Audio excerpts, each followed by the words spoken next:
country lifestyle in rural Thailand is wonderful. It's really peaceful, it's really quiet and really serene most of the time, certainly more so than it was living in Chiang Mai. I do tell people that I used to love living in Chiang Mai before we moved here, and we've been here at our place for about 7 years. Before we came to live here, we're about an hour drive south of Chiang Mai now. I'd been living in Chiang Mai for about 16 years and I really enjoyed it. It's a wonderful city to live in. When we decided to move out of the city, yeah, it was a little bit daunting. I'd not lived rurally in Thailand. I'd travelled quite a bit, but there are certain factors that you've got to take into account when you want to move out of the city anywhere in the world. So in this video, I want to share with you some of the key things that were really important to us before we actually started building. And these were knowing that we had good connection to electricity and to water, and vitally also the internet. And so following these 3 tips that I'd like to give you, I think you'll find it quicker and easier and certainly cheaper than if you just wing it and don't take into account these main 3 things and a few others that I'll touch on. So the first key thing that we're concerned about is electricity, and we had to put this pole here in at our own expense, but it was only one pole. The other closest pole that the government electricity was coming to was about 20 metres up the road, so that wasn't really a problem. There are situations if you buy a property that is further away from the end of the government supplied electricity, they will charge you for every pole, and the connection and everything like that will have to come out of your own expense. And if you're the only one that's building down a stretch of road or in a location that's away from the electricity supply, then that's going to really add some expense and time and extra hassle just to organise that. So buying land that is close to or already has an electricity connection is certainly going to save you a lot of time and a certain amount of money.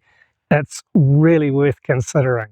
And then also, along with these wires is our internet. And when we first came here, it was one of the key things that we had to check. We went down to the internet providers and one of them said, yes, we've got an ADSL line running out there. And I thought, yeah, okay, I'm going to have to take a step backwards. I'm going to have to compromise a little bit down from our good high-speed internet fibre optic connection that we had in the Chiang Mai townhouse and just suffer the slower speeds a little bit. But it turns out it wasn't really a problem at all, because we couldn't apply for the connection until we actually had our house finished, until we'd actually been assigned a house number. And that took about a year from when we bought the land until we signed off on the building. And at that stage, we went back down to the internet providers and they gladly told us, yes, now we've got a fibre optic cable connection running out there. So we went and checked with competition and they had one as well, and they had better, best or absolute fastest internet. So I said, yeah, give us the fastest one. And I've never had faster internet in my life. Thailand, they run a shared scheme on the internet. The data's not capped, but you share the line with your neighbours, and we don't have many neighbours, so we have really good fast internet out here, and I love it. So one of the other key things was a water supply, and here we have no problem with that whatsoever.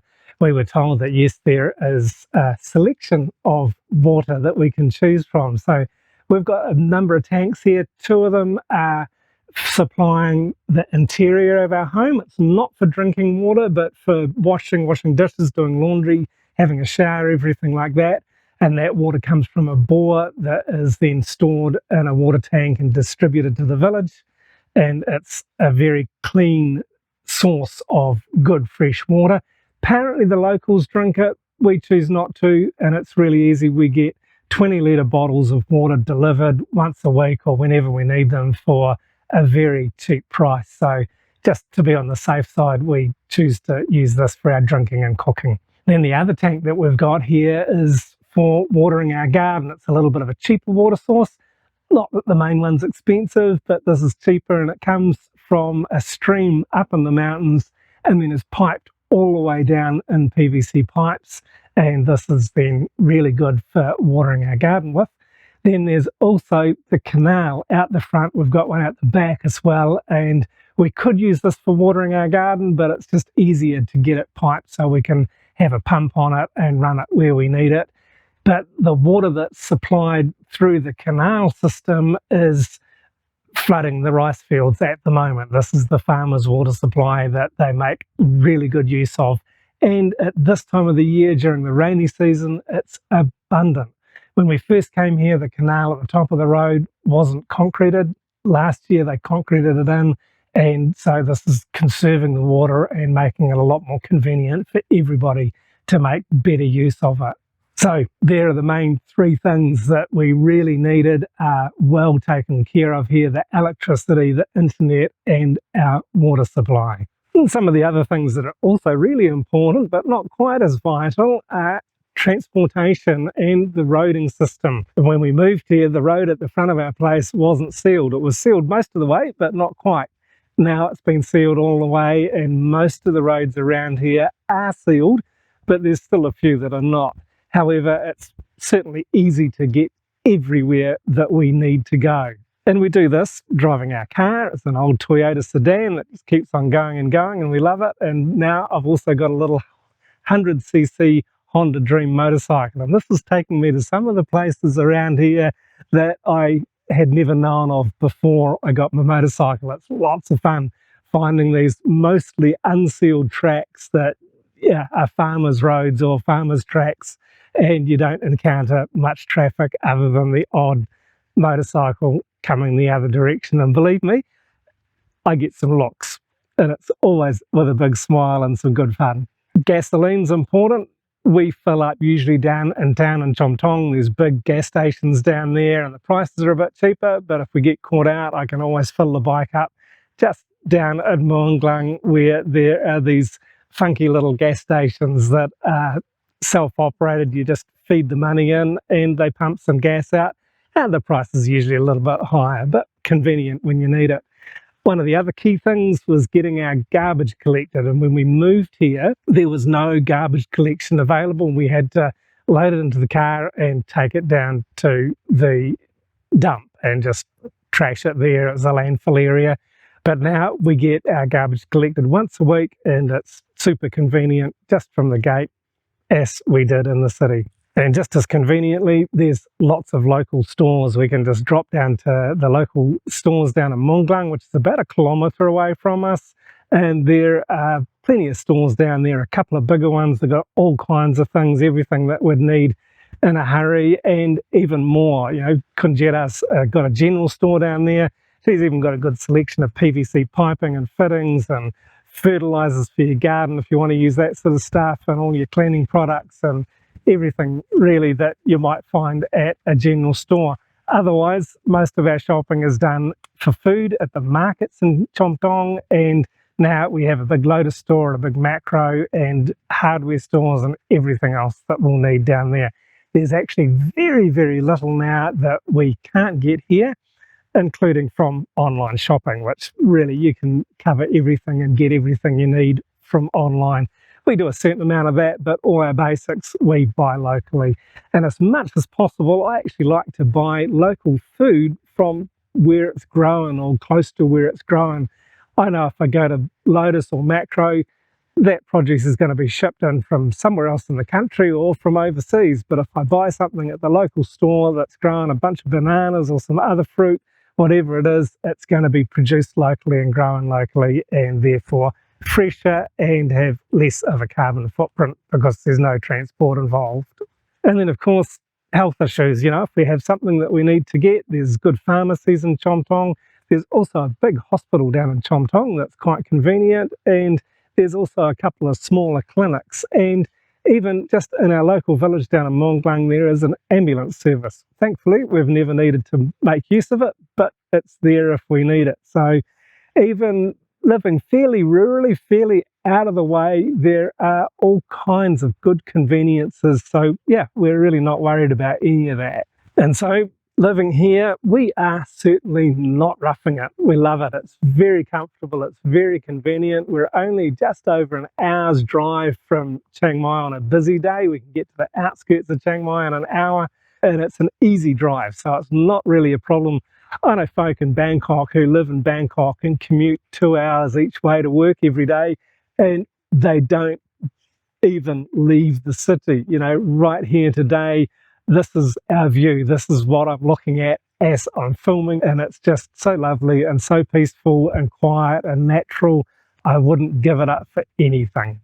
And definitely owning our own home rather than living in a rented townhouse in Chiang Mai, the place that I stayed, I really enjoyed it. The last place I stayed was a rented townhouse. We had people on either side of us, behind us, in front of us. It was the most densely populated living situation I've ever experienced. And it was good. It was nice, but yeah, the neighbours were kind of friendly, but not really. Out here, our neighbours are lovely. When I came out this morning, they smiled at our neighbours. They're working in the rice fields today, and they were busy inviting me to come over and help them plant the rice. Certainly nice banter and the good fun that we have, but in a deeper way, we felt really accepted as outsiders moving here, very much so. Sure, my wife is Thai, but she's not from around here, and there are a few other Farang foreigners in the area, but really not many. So initially, I was a little nervous. I was a little concerned about, coming into a rural neighbourhood and not being a local, but I certainly have been very much made to feel welcome and feel like a local. Moving away from Chiang Mai, it was a reasonably peaceful neighbourhood, but there was always noise. There was always sometimes some louder noise, some construction or some partying going on. And then at other times it was just always this background noise of traffic and stuff. And out here, we listen to the frogs at night, we hear the wind, and we can actually hear the rain coming before it starts. So it's really lovely and really peaceful. And as I said, the internet out here is really good. Back in Chiang Mai, if it was sort of coming into the later afternoon and evening, our internet would slow down because the lines are shared. All the kids would come home from school and then their parents would come home and the internet speeds would just slow right down. Didn't bother me that much. I'd do most of my work online in the daytime anyway, so it was not that much of a problem. But out here, the shared line is just fast because there's nobody much using it. And then as far as traffic congestion, there's virtually none. A little bit down in Chom Thong during the high season on the main roads up to the national park during the high season, during the cool season when a lot of people from Bangkok come up. We just avoid those roads. But in Chiang Mai, certainly every morning and every evening, if you wanted to go anywhere, you just had to allocate more time for getting around because the traffic is just city traffic. In a nutshell, living down here, out of town, in amongst the rice fields, it's certainly a quieter, more peaceful, more relaxing lifestyle. But it, took a little bit of getting used to, and there are a few things because I'd lived here for a while and because I have a very capable wife who is Thai, we were able to work these things out and buy a property that we've been more than happy with. So if you're thinking of moving to Thailand or moving out of the city in Thailand, you want a rural life, let me know in the comments below if there's any concerns. I'd be more than happy to help you with your questions. And if you'd like to see another video of me exploring a bit more of our rural neighbourhood out here, please check out this video next. Thanks very much for watching.